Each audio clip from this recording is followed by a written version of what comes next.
శెట్టి మధుసూదన్ గారు, మీరు మీ కుటుంబ సభ్యులు అన్నదానం చేస్తున్నారు. మేము అన్నదానం స్వీకరిస్తున్న దాత సుఖీ భవ, సుఖీ భవ, సుఖీ భవ.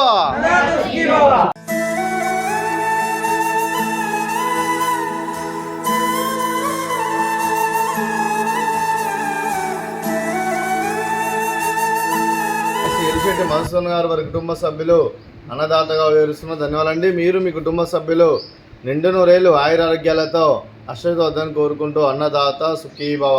నెలలో ఎన్నో అన్న కార్యక్రమాలు చేసుకున్న 60 మంది కడుపు నిండి అన్నబెట్టాలనే ఉద్దేశంతో ఈరోజు మెలిశెట్టి మధుసూదన్ గారిచే నెలవారీ దాతగా, అలాగే నెలలో ఎన్నో అన్న కార్యక్రమాలు చేస్తూ ఇక్కడ 60 మంది కడుపుని అన్నం పెడుతున్నందుకు వారి కుటుంబ సభ్యులందరికీ ధన్యవాదాలు తెలుపుకుంటూ